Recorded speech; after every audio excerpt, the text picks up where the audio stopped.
This video is brought to you by the TLDR socials. Get more from TLDR by following us on Twitter and Instagram for breaking news and explainers which never make it to YouTube. The links are in the description below.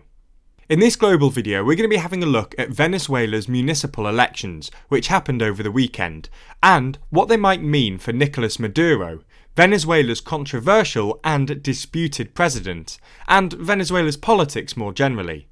So on Sunday, Venezuela held a so-called mega-election in which 3,082 public officers, including 23 state governors, 335 local mayors, 253 regional legislators, and 2,471 councillors were chosen. That means a total of 3,082 positions were chosen, with an average of 23 candidates per position, for a total of over 70,000 candidates, hence the label mega-election. This election was big news in Venezuela because it was the first election since 2017 in which all parties have competed. This might not sound like a long time, it's only 4 years after all, but Venezuela's politics is pretty chaotic, and there have been 3 elections since 2017. In every one of these elections, at least one opposition party has boycotted the election, essentially in protest against Nicolas Maduro. For those of you who don't know him, Maduro is the leader of the United Socialist Party of Venezuela, and he's been the de facto president of Venezuela since he succeeded Hugo Chavez. Chavez died in 2013, triggering an emergency presidential election in which Maduro narrowly beat out Enrique Capriles with just 50.62% of the vote. After Maduro took power in 2013, things went downhill pretty fast. Thanks to a combination of widespread political corruption and economically illiterate price control on basic goods, the Bolivar lost over 95% of its value in a year. Inflation ran rampant, peaking at around 1,000,000% in 2018, and Venezuelans suffered from chronic shortages of basic goods. Food shortages were so bad that according to a poll, 64% of Venezuelans lost weight in 2017, an average of 11.7 kilos. Venezuelans have even coined a term for the phenomenon, the Maduro diet. Anyway, as tends to happen when a country suddenly loses all its value, Venezuela entered a deep and painful recession. Venezuela's GDP today is just $40 billion, down nearly 90% from a high of $352 billion in 2012. For context, the US economy contracted just 2% in 2008, during the so-called Great Recession. If a 2% contraction amounts to a Great Recession, what do you even call a 90% contraction? As you might have guessed, Venezuelans started protesting. According to Colombian newspaper El Tiempo, there have been over 50,000 separate protests in Venezuela since Maduro took power in 2013.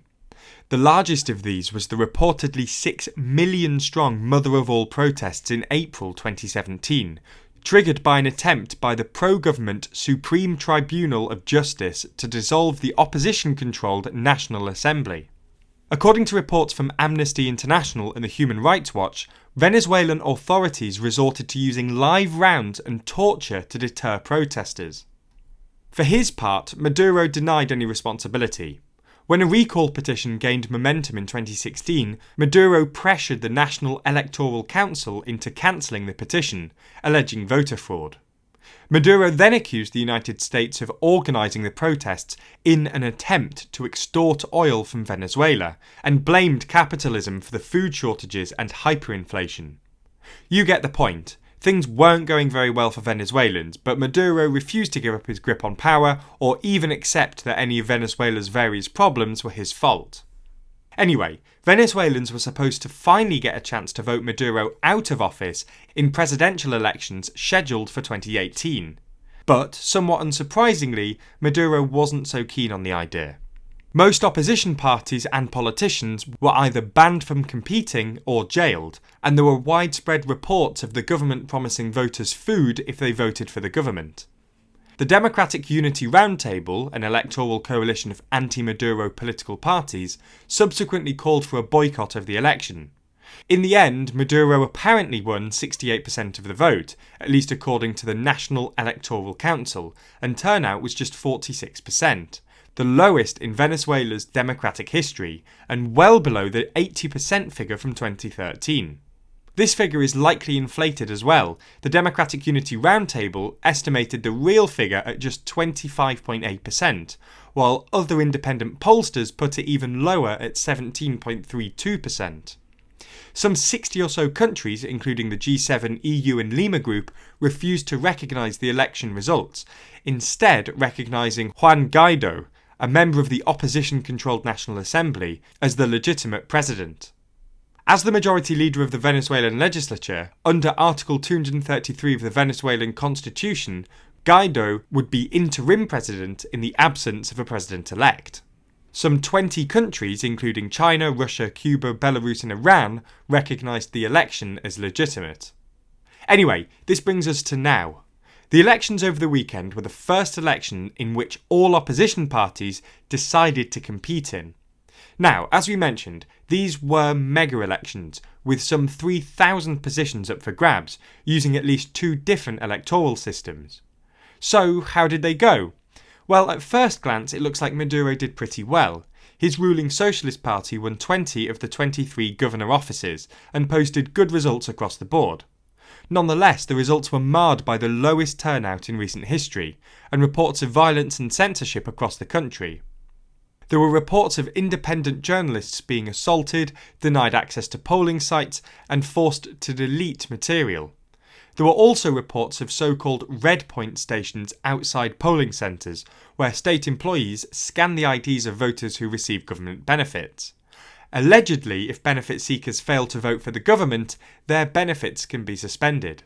Nonetheless, however unfair the elections, the results and the turnout suggest that Venezuelans just aren't convinced by the opposition. This is at least partly because the opposition are pretty terribly divided, with various different factions vying for power. In the Miranda state governor election, for example, the opposition fielded 2 candidates, splitting its own vote. This is never a good look for an opposition, but it looks especially indulgent when the electorate is struggling with acute economic poverty. Nonetheless, if you're a Venezuelan Democrat, there's cause for cautious optimism for 2 reasons. First, for the first time in 15 years, Sunday's elections were observed by more than 130 international monitors, mostly from the European Union. Their findings are expected to be published sometime this week, and if they find irregularities in the electoral process, this will hopefully put pressure on Maduro and the Venezuelan authorities to improve Venezuelan democratic processes. Second, this weekend's results might inspire the opposition to reorganise and present a viable alternative to Maduro's economic illiteracy. Anyway, what do you think? Will Maduro ever be ousted, or is Venezuela essentially a dictatorship now? Or is Maduro's enduring reign really a consequence of the fact he doesn't have a functioning opposition? Let us know your thoughts in the comments down below. And get even more engaged with TLDR by following us on Twitter and Instagram. The links are in the description, and we'd really appreciate your support, especially on the smaller TLDR Global channels. And as always, be sure to subscribe to the channel and hit the bell icon to be notified every time we release a video. Special thanks to our Patreon backers for making videos like this one possible. And if you want to see your name at the end of videos, you too can back us on Patreon. The link to that is in the description below.